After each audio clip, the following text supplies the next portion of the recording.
교독하시겠습니다. 요한복음 1장 29절부터 34절 말씀까지 교독하겠습니다. 이튿날 요한이 예수께서 자기에게 나아오심을 보고 이르되 보라, 세상 죄를 지고 가는 하나님의 어린 양이로다.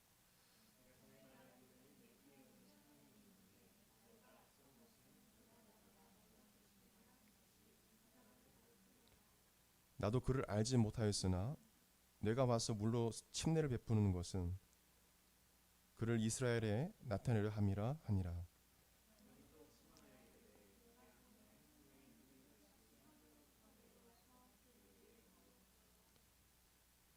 나도 그를 알지 못하였으나 나를 보내어 물로 침례를 베풀라 하신 그 이가 나에게 말씀하시되 성령이 내려서 누구 위에든지 머무는 것을 보거든 그가 곧 성령으로 침례를 베푸는 이인 줄 알라 하셨기에. 아멘. 우리 성경에 관한 믿음의 고백 우리 같이 드리겠습니다. 시작. 이 성경은 성령의 감동으로 쓰여진 것으로 성령의 검이며 진리의 말씀을 믿습니다. 이 말씀을 변화시키고 하나님의 형상으로 회복시키는 사실을 믿습니다. 우리 이 말씀을 늘 묵상하며 이 말씀대로 할 것을 믿음으로 고백합니다. 아멘. 가슴에 손 얹고 믿음의 고백 드리겠습니다. 예수님은 그리스도시요 살아계신 하나님의 아들이십니다. 예수님은 교회와 내 삶의 주인이 되십니다. 아멘. 하나님의 어린 양 예수 그리스도라는 제목으로 이 시간 하나님께 주시는 말씀을 같이 은혜 받는 시간 되기 원합니다. 침례 요한은 여러분 잘 알다시피 광야에 외치는 자의 소리라는 별명을 갖고 있습니다. 그래서 오직 그가 이 땅에 온 이유는 바로 이 땅에 오실 메시아 그리스도를 예비하는 그 역할을 하기 위해서 이 땅에 왔고요. 또 이 침례 요한은 바로 예수님이 바로 그리스도시다, 메시아라는 것을 이스라엘에게 증거하는 그 역할을 감당하는 자였습니다. 다시 오실 예수님을 외쳤던 이 침례 요한은 그가 예수님을 만났을 때 그는 바로 이 예수님이 바로 메시아 그리스도이심을 깨달아 알았습니다. 침례 요한은 오늘 본문에 나와 있지만 잘 알지 못했지만 하나님께서 침례 요한에게 말씀해 주신 그 부분이 있었습니다.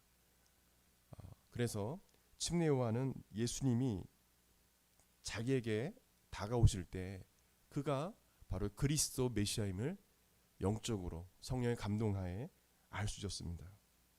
침례 요한은 본문 30절 말씀을 보게 되면 예수님은 자신보다 먼저 계신 자임을 깨달아 알았습니다. 이것은 신학적으로 선제하시는 예수님이란 신학 용어를 씁니다. 선제. 그러니까 알파 오메가 되신 하나님, 인간의 몸을 입고 이 땅에 오신 그리스도, 처음과 나중 되시는 나보다 먼저 계셨던 하나님, 성자 하나님을 뜻합니다. 그래서 침례 요한은 예수님을 만났을 때 그냥 인간의 몸을 입고 오신 그 단지 인성하신 예수님뿐만 아니라 선지하시는 예수님, 성자 하나님, 하나님이신 예수님으로 침례 요한은 받아들였습니다. 그래서 34절 말씀 보게 되면 그 사실을 우리가 잘 알 수 있습니다. 그분은 바로 하나님의 아들이시다. 하나님의 아들이시다. 성자 하나님이다 라는 것을 이 침례 요한은 알았습니다. 그가 회개의 물침례를 회개하는 사람들에게 베푼 것은 31절 말씀 보시게 되면 왜 그가 회개 침례를 주었냐? 그것은 바로 예수님을 이스라엘에게 증거하기 위해서라고 말씀해 주고 있습니다. 그가 침례를 준 이유도 뭐냐면 이 땅에 오실 그 예수 그리스도, 그 오신 예수 그리스도에 관한 그것을 본인이 이제 증거하고 그것을 오신 예수님에 대한 것을 증거하기 위해서 회개 침례를 주었다는 것을 우리가 알 수 있습니다.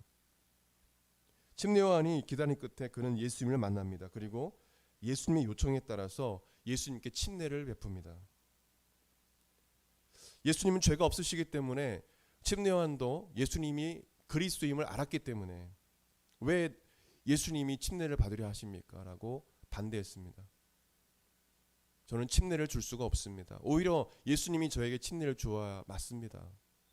근데 예수님께서는 나에게 침례를 주는 것이 하나님의 뜻을 이루는 것이다 말씀하셨어요. 전에 제가 설교할 때 말씀드렸지만 예수님은 침례를 받을 필요도 없으시고 십자가에 죽으실 필요도 없으신, 죄가 없으신 분이십니다. 그것은 바로 우리가 가야 할 길을 미리 가 주신 것입니다. 우리가 가야 할 길을 미리 보여주신 거예요. 구원자이심을, 구독자이심을 보여주시면서 우리가 가야 할 길을 예수님께서 친히 걸어가신 것입니다. 내 길을 따라오너라. 그래서 우리도 침례를 받고 우리도 예수님과 함께 십자가에 죽고 또 다시 부활하는 그 침례를 우리가 받게 되는 것입니다. 예수님은 침례를 받으셨어요. 죄가 없으신 분입니다. 그래서 하나님 뜻을 이룬 것입니다. 침례 요한에게 침례를 받으실 때 세 가지 역사가 일어났습니다. 바로 하늘이 갈라졌다고 성경을 말해요. 하늘 문이 열립니다.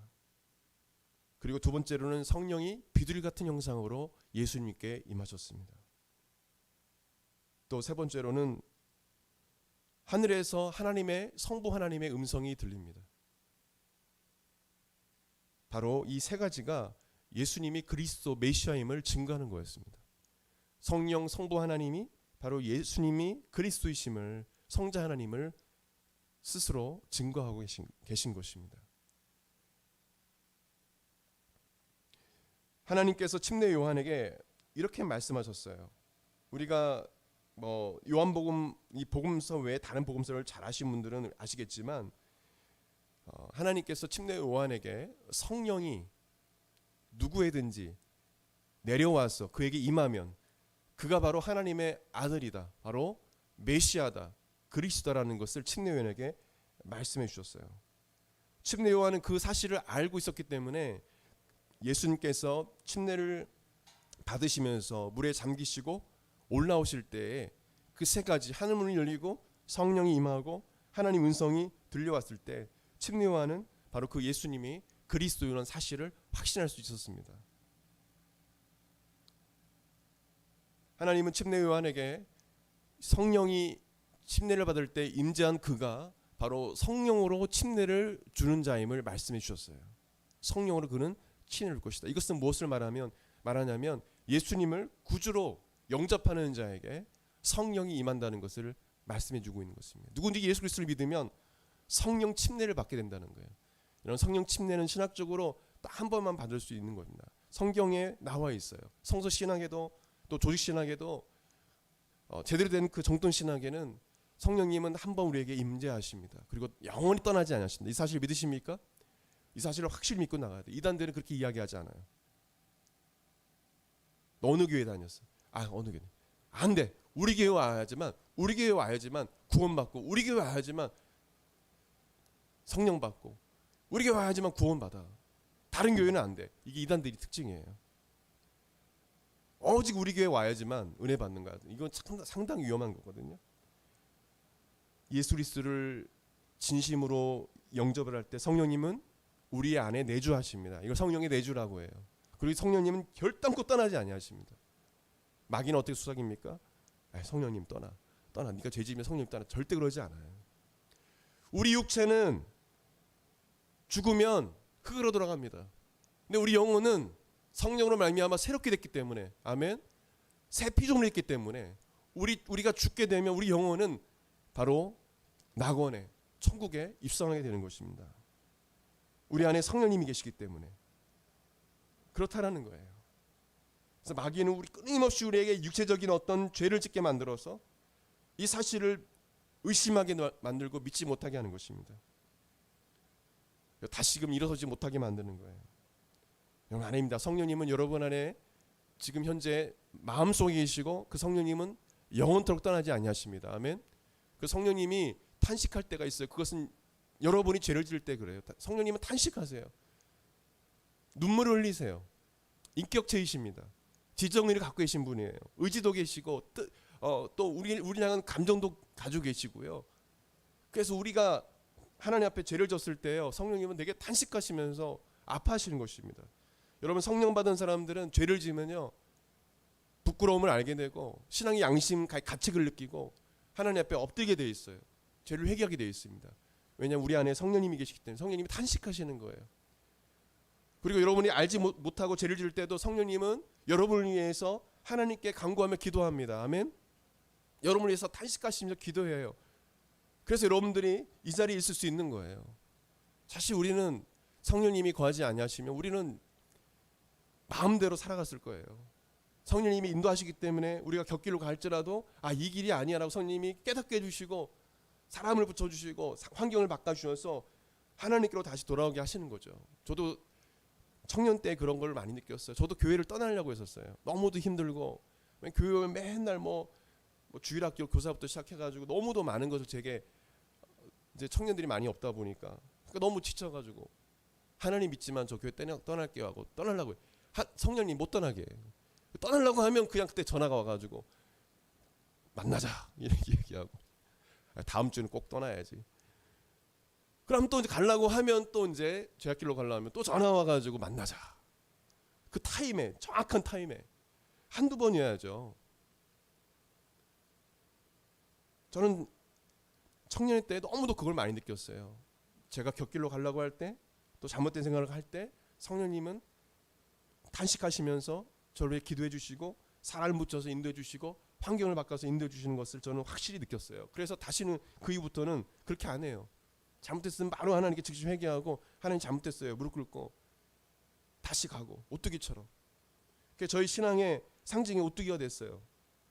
힘들어도 다시 일어서고. 왜냐하면 성령님이 나와 함께 하시기 때문에 성령님이 나에게 힘 주시고 인도해 주실 거야. 마가복음 1장 9절에서 11절 말씀 보게 되면 예수님에서 이렇게 말씀합니다. 그때 예수께서 갈릴리 나사렛으로부터 와서 요단강에서 요한에게 침례를 받으시고 곧 물에서 올라오실새 하늘이 갈라짐과 성령이 비둘기같이 자기에게 내려오심을 보시더니 하늘로부터 소리가 나기를 너는 내 사랑하는 아들이라 내가 너를 기뻐하노라 하시니라 이렇게 말씀하셨다는 거예요. 여러분 동일하게 하나님은 우리에게 말씀해 주세요. 동일하게 예수님이 경험했던 것처럼 성령님은 여러분 안에 내주하시고요. 하나님 여러분 이렇게 말씀하시는 것입니다. 너는 내 사랑하는 아들과 딸이다. 내가 너를 기뻐하노라. 아멘. 그냥 말씀하신 게 아니에요. 예수님 그냥 침례받은 것이 아닙니다. 바로 우리에게 말씀하시는 거예요. 내가 너를 사랑한다. 내가 너를 기뻐하노라. 이게 하나님 마음이에요. 이게 하나님 마음이에요. 여러분이 어떤 죄를 짓던 간에 성령님 여러분들을 올바른 길로 반드시 인도하십니다. 아멘. 반드시 견인해야지. 이게 견인입니다. 끝까지 구원을 받을 수 있도록. 물론 구원 받았지만 어쨌든 간에 완전한 구원을 이룰 수 있도록 주님 다시 오실 때 주님 만날 수 있도록 성령님 우리를 견인해 주시고 이끌어 주세요. 그럼 걱정할 필요가 없어요. 걱정할 필요가 없어요. 저도 곁길로 갔다가 목사님 그런 일이 있었을까? 저도 그래요. 그런 생각도 할 때도 있었고 곁길로 갈 때도 있었어요. 교회 가기 싫을 때도 있었습니다. 솔직히 말씀드리면. 근데 놀라운 거는 그때마다 하나님의 살아계심을 경험했고 그때마다 하나님께 몸부림치면서 막 기도할 때에도 하나님께서 나를 사랑하신다고 말씀해 주셨고 내가 너와 함께 하신다고 말씀해 주셨고 내가 다윗처럼 너의 목자가 돼서 너의 삶을 이끌어 줄 거야 라고 저희 삶을 구체적으로 인도해 주실 것이라는 확실한 저에게 응답을 해 주셨기 때문에 저는 염려하지 않습니다. 동일합니다. 여러분 하나님은 여러분의 하나님과 저희 하나님 다릅니까? 똑같습니다. 그냥 하나님이 여러분 각각 만나는 그 좀 약간 스타일과 있는 게 좀 다른 거지만 여러분 기질대로 하나님 만나 주시거든요. 저는 저희 기질대로 만나 주셨고. 근데 우리가 만난 하나님은 동일한 하나님입니다. 아멘. 동일하게 여러분을 사랑하시고 여러분을 기뻐하세요. 기뻐하세요. 하나님은 항상 기다리시고요. 여러분 다르십니다. 같이 아파하시고요. 같이 눈물 흘려주시고요. 여러분 연약함을 누구보다 잘 아시고요. 그렇기 때문에 여러분들 하나님 절대 배신하거나 배도하면 안 돼요. 여러분 침례 요한은요. 이 예수님께 침례 받을 때 이 세 가지 하늘문 열리고 성령이 임하고 하나님 음성이 들리는 것을 보고 이 예수님 바로 우리가 기다렸던 메시아다 그리스도라는 것을 알았어요. 여러분 그리스도라는 이 뜻은 여러분 기름 부음 받은 자라는 뜻입니다. 히브리어로 마시아흐라는 단어고 또 아람어로 메시아라는 단어입니다. 아람어로 메시아. 그래서 이 그리스도라는 이 뜻은 기름 부음을 받은 자. 여러분 잘 아실 거예요.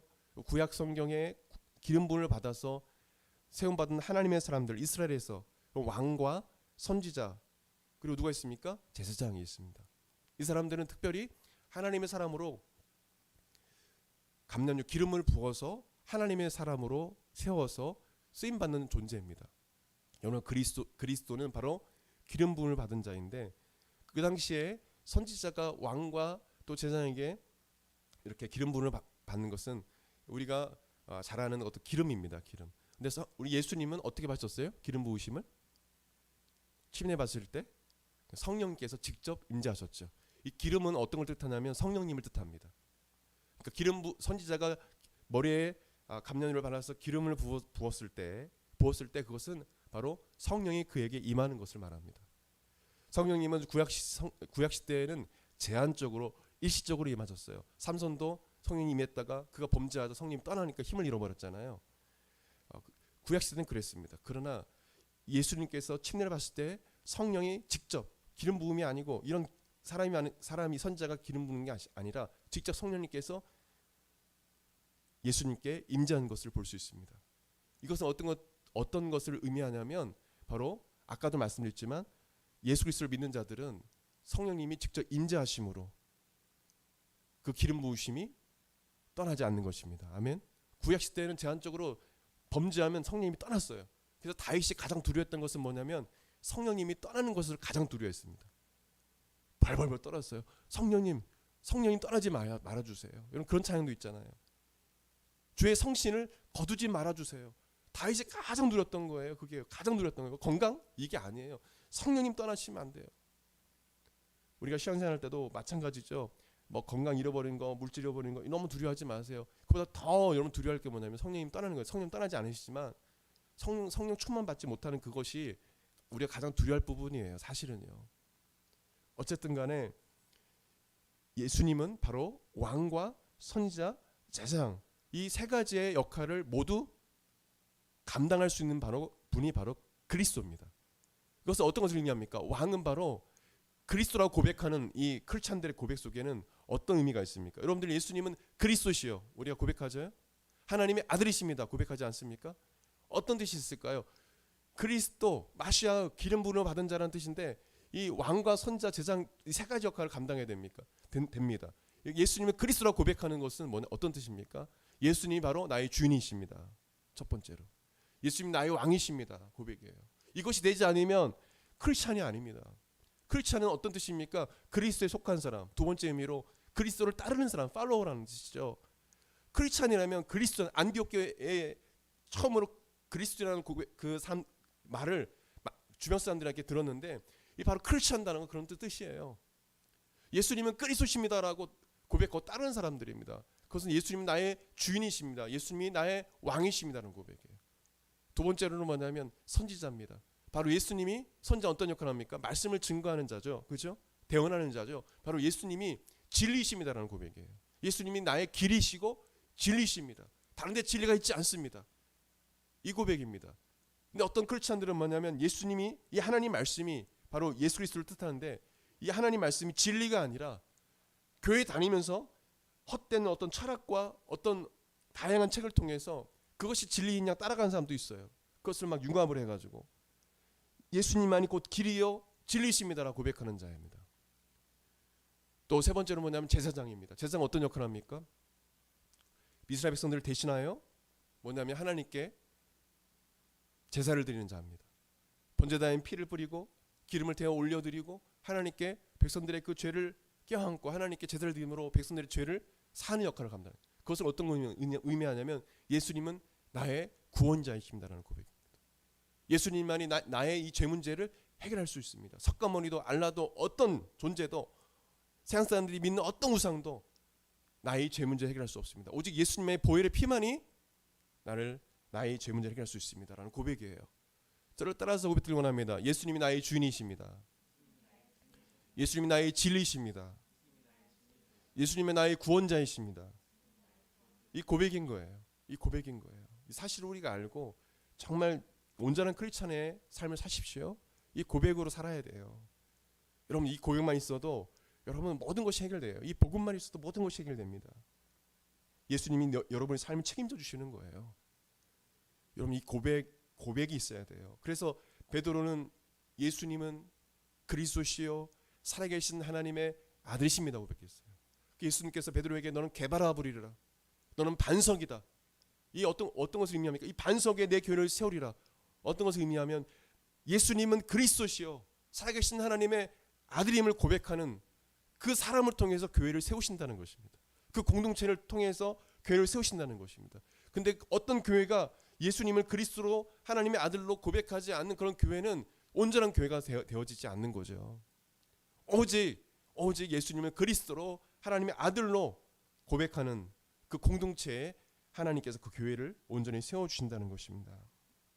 두 번째로 우리가 알 수 있는 것은 침례요한은 예수님께서 자신에게 오시는 순간 자신에게 다가오는 그 예수님이 그리스도심을 확신하고 성령에 감동돼서 이렇게 말씀합니다. 29절 말씀을 같이 읽겠습니다. 29절 시작. 이튿날 요한이 예수께서 자기에게 나오심을 보고 이르되 보라 세상 죄를 지고 가는 하나님의 어린 양이로다. 세상 죄를 지고 가는 하나님의 어린 양이로다. 어린 양은 세상 죄를 지고 십자가에 죽으신 예수님을 의미합니다. 그리고 우리가 예수님을 우리가 찬양도 아까도 했지만 예수님을 어린 양으로 우리가 상징하며 말합니다. 그것은 바로 여러분의 죄를 담당하시고 십자가에 달려 죽으신 예수님을 상징합니다. 요한계시록에 동일하게 이 의미로 어린 양 되신 예수님에 대해서 말씀해주고 있습니다. 요한계시록 5장 6절에 내가 또 보니 보좌와 내 생물과 장로들 사이에 한 어린 양이 서 있는데 일찍이 죽임을 당한 것 같더라. 예수님을 뜻합니다.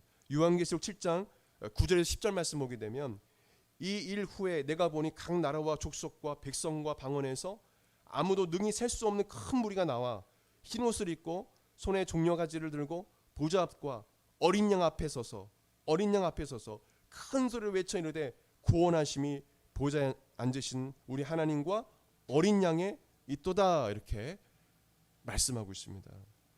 우리를 죄에서 구원하신 그래서 우리를 죄에서 구원하시기 십자가에 달려 죽으신 그 예수님을 상징하는 것이 바로 어린 양입니다. 어린 양. 여러분 어린 양은요 태어난 지 1년 미만의 양을 말합니다. 어린 양은 되게 순전합니다. 깨끗합니다. 그리고 힘도 없고 매우 연약합니다. 하나님이신 예수님은 모든 권세와 능력을 가지셨음에도 불구하고 바로 여러분을 죄에서 구원하시기 위해서 친히 어린 양이 되셔서 십자가에 달려 죽으신 것입니다. 이사야 53장 7절 말씀 보게 되면 그가 곤욕을 당하여 괴로울 때에도 그의 입을 열지 아니하였으며 마치 도살장으로 끌려가는 어린 양과 털 깎는 자 앞에서 잠잠한 양과 같이 그의 입을 열지 아니하였도다 말씀하셨어요. 여러분을 구원하시기 위해서 모든 권세와 능력을 다 버리시고 하늘 보좌를 버리시고 이 땅에 오신 거예요. 수많은 사람들이 거짓으로 모함하고 거짓 증을 세워서 예수님을 조롱하고 멸시천대할 때 예수님께서는 입을 열지 아니셨어요.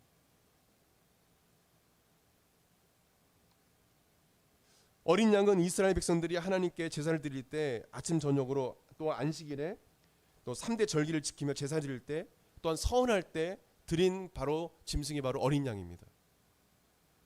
하나님께 각가지 제사를 드릴 때 희생제물로 드린 것이 바로 어린 양입니다. 빠지지 않은 어린 양은요. 이것은 어떤 것을 의미합니까? 예수님이 어린 양이라는 것은 어떤 것을 의미합니까? 바로 예수님은 희생제물, 화목제물이 되셨다는 거예요. 여러분을 구원하시기 위해서 죄를 말미암아 여러분이 죽어야 되는데 죄의 삭은 사막인데 예수님이 친히 여러분을 대신하여 화목제물이 되셔서 희생제물이 되셔서 어린 양이 되셔서 대신 십자가에 달려 죽으셨다는 거예요. 피를 흘리셨다는 거예요.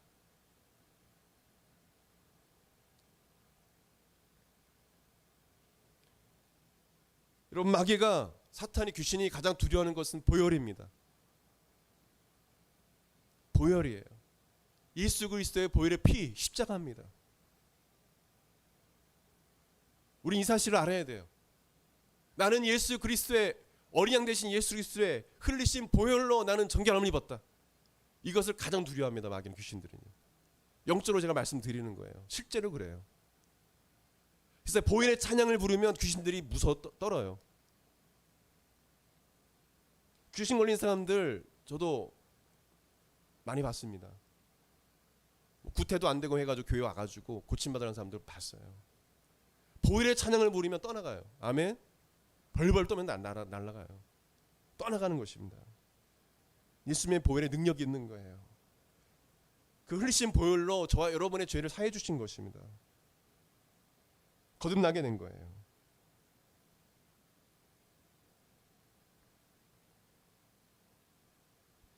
여러분의 모든 죄값을 자신의 희생으로 목숨을 내어주심으로 모두 지불하신 거예요.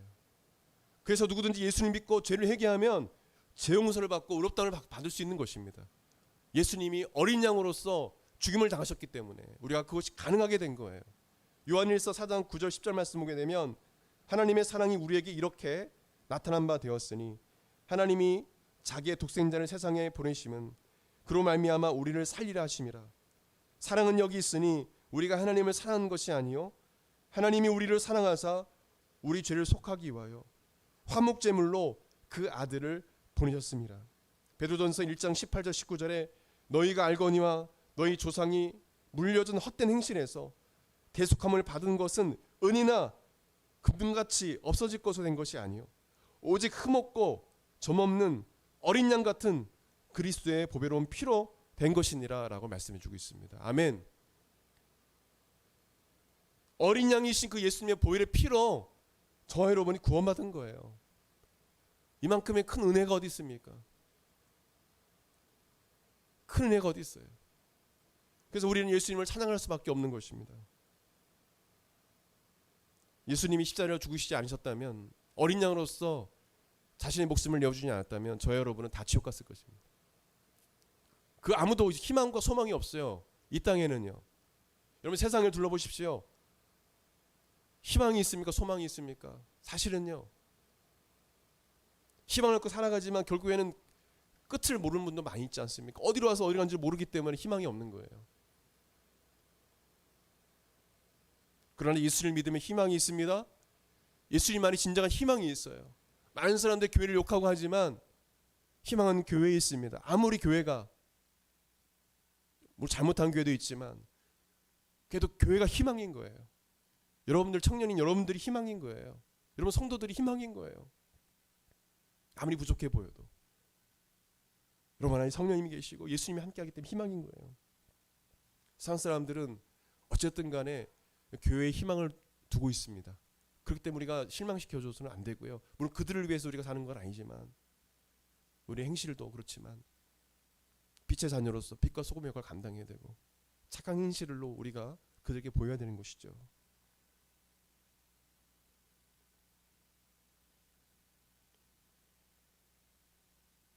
이 코로나 팬데믹 가운데 많은 사람들이 청소년들도 우울증 환자들이 많다고 하죠. 희망을 잃어버리고 소망을 잃어버리고 가게마다 점점점 텅 비어가고 정말 지쳐있는 것을 보게 됩니다. 여러분 예수님만이 길이요 진리요 생명이 우리에게 희망이 되십니다. 그분밖에 없어요. 해결 방법은 없습니다. 정치에도 사회에도 경제에도 이 문제를 해결할 존재가 없어. 사실은요 그때뿐인 거예요. 여러분 이 팬데믹 가운데 코로나 팬데믹 가운데 우울해하지 마세요. 또 낙심하지 마세요. 여러분을 위해서 화목제를 내신 그 예수님을 바라보십시오.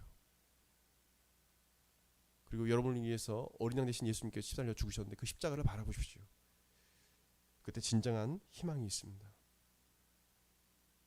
여러분이 구원을 받은 것은 예수님의 그 십자가의 죽으심 그리고 자신의 목숨을 십자가에 내어주심으로 말미암아 구원을 받은 것입니다.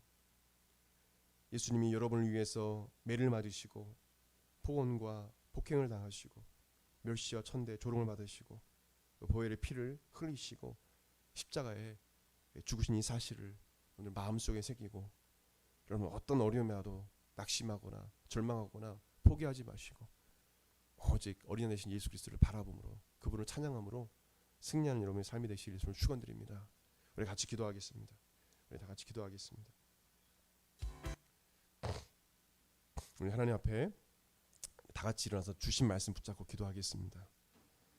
예수님이 그리스도십니다. 또 어린 양이십니다. 우리 고백을 하나님 앞에 우리 드림에 나가겠습니다. 우리 같이 기도하겠습니다. 하나님 아버지 감사합니다. 시간 뒤에들 부르심을 감사합니다. 하나님 아버지 시간 뒤에들 하나님 앞에 말씀 붙잡고 간구합니다. 하나님 아버지 시간 뒤에들 주님을 그리스도로 고백합니다. 주님이 나의 주인이십니다. 주님이 내 인생의 진리가 되십니다. 주님이 나의 유일한 구원자가 되십니다. 하나님, 예수님이 2000년 전에 우리 사랑하는 성도들의 모든 죄 문제뿐만 아니라 우리 인생의 모든 문제들도 십자가상에서 다 해결해 주셨습니다. 주님이 채찍에 맞으니까 나음을 입었습니다. 우리 질병의 문제뿐만 아니라 모든 문제도 예수님이 다 해결해 주셨습니다. 우리 이 사실을 믿고 예수님을 찾으며 우리가 이 코로나 팬데믹 가운데 승리할 수 있도록 도와주시옵소서. 많은 자들이 희망을 잃어가고 희망 없이 살아갑니다. 왜 그렇습니까? 예수님이 없기 때문에 그렇습니다. 어린 양 대신 예수님을 알지 못하기 때문에 그렇습니다. 하나님 아버지, 주여 우리는 우리의 구원자 되신 어린 양 되신 예수님을 찬양하며 구원만을 소망하며 살아가는 우리 모든 우리 청년들의 삶이 될 수 있도록 도와주시옵소서. 예수님이 나를 위해서 화목제물로 희생제물로 죽으셨다는 이 사실에 대해서 감격하며 그가 예수님을 송축하며 찬양하며 영광 돌리는 삶이 될 수 있도록 도와주시옵소서.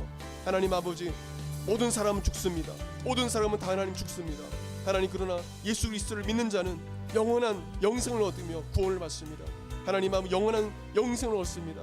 이 사실을 믿고 하나님 아버지 천국을 소망하며 살아가는 우리 모든 아버지 청년의 삶이 될 수 있도록, 성도의 삶이 될 수 있도록 도와주옵소서.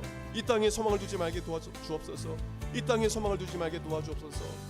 어린 양 되신 예수 그리스도를 바라보고 저 하늘나라에 소망을 두며 살아가는 자들이 다 될 수 있도록 역사하여 주시옵소서. 주의 은혜를 간구합니다. 성령님 역사하여 주옵소서. 우리 사랑하는 성도들 늘 주님 안에서 늘 깨어 간구하며 기도하며 주님을 바라보고 살아갈 수 있도록 아버지 도와주시옵소서. 주님을 찬양합니다. 영광받아.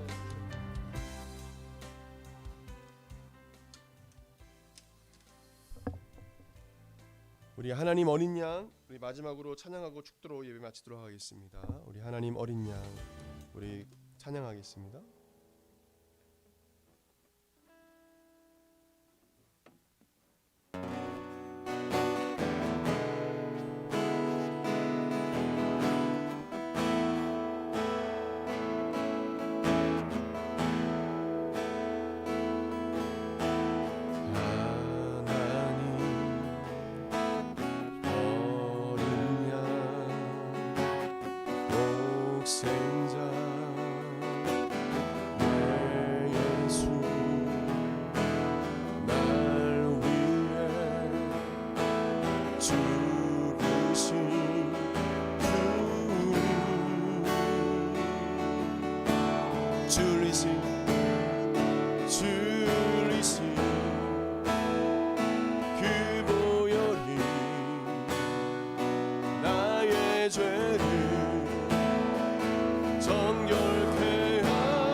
예수님께 송축하리라 고백합시다. 송축하리라 화목케 하신 주 나의 모든 죄 깨끗게 하셨네.